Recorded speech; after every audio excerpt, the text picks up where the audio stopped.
Hi hello ನಮಸ್ಕಾರ welcome back to my episode 5. ಏನಪ್ಪ ರೆಡಿಯಾಗಿ ಇಬ್ಬರು ಜೋಡಿ ಮೇಲೆ ಮಿಂಚ್ಕೊಂಡು ಹೋಗ್ತಾ ಇದ್ದಾರೆ ಅಂತ ನೋಡ್ತಾ ಇದ್ದೀರಾ. ಸೊ ನಾವಿವತ್ತು ಒಂದು ಬೆಸ್ಟ್ 5 ಸ್ಟಾರ್ ಹೋಟೆಲ್ಗೆ ಹೋಗ್ತಾ ಇದ್ದೀವಿ. ಫಸ್ಟ್ ಎಂಟರ್ ಆಗಿದ ತಕ್ಷಣ ನೋಡಿ ಆ್ಯಂಬಿಯನ್ಸ್ ನೋಡಿ ಕಳೆದೋದೆ.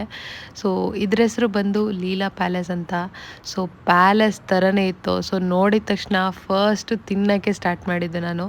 ಸೊ ನನಗೆ ಬೇಕಾಗಿರೋ ಎಲ್ಲ ಐಟಮ್ಸು ನಾನು ಮತ್ತು ಕಿರಣ್ ಹಾಕ್ಕೊಂಡು ಫುಲ್ ಮಜಾ ಮಾಡಿದ್ವಿ. ಹಾಗೆ ಅಪ್ಪಲು ನಾನು ಪಾನಿಪುರಿ ತಿನ್ನೋದು ನೋಡಿ ಕಿರಣ್ ಆಡ್ಕೊತಿದ್ರು, ಇಲ್ಲಿಗೆ ಬಂದರೂ ನಾನು ಪಾನಿಪುರಿ ಬಿಡಲ್ವಲ್ಲ ಅಂತ ಹೇಳಿ. ಸೊ ಎಲ್ಲ ಫೋಟೋ ವಿಡಿಯೋ ಎಲ್ಲ ಮಾಡಿಕೊಂಡು ಮೇಲ್ಗಡೆ ಒಂದು ಪ್ಲೇಸ್ ಇತ್ತು.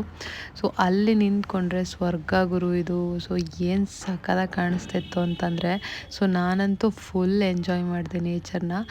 ವಿತೌಟ್ ಲೈಟು, ಬಿಲ್ಡಿಂಗ್ ಲೈಟಲ್ಲಿ, ಗ್ರೀನರಿ ನೇಚರಲ್ಲಿ ತುಂಬ ಚೆನ್ನಾಗಿ ಕಾಣಿಸ್ತಾ ಇತ್ತು. ಸೊ ಅಲ್ಲೊಂದಷ್ಟು ವೀಡಿಯೋಸ್ನ ಮಾಡಿಕೊಂಡು ನಾನು ಕಿರಣ್ ಒಂದಷ್ಟು ಡ್ಯಾನ್ಸ್ನ ಆಡಿಕೊಂಡು ಸೊ ಅಲ್ಲಿ ತುಂಬ ಪೀಸ್ಫುಲ್ಲಾಗಿ ಕೂತ್ಕೊಂಡು ಎಂಜಾಯ್ ಮಾಡಿದ್ವಿ ಆ ಪ್ಲೇಸ್ನ. ನನಗಂತೂ ಸಿಕ್ಕಾಪಟ್ಟೆ ಇಷ್ಟ ಆಯಿತು. ಸೊ ನೀವು ಪ್ಲೀಸ್ ವಿಸಿಟ್ ಮಾಡಿ. ಅದಾದಮೇಲೆ ಮನೆಗೆ ಹೊರಟ್ವಿ. ಸೊ ಇದು ನಮ್ಮ ಒಂದು ಲಾಸ್ಟ್ ಪಿಕ್ಚರ್ ನಮ್ಮ ಫ್ರೆಂಡ್ಸ್ ಜೊತೆ. And see you next vlog. Bye.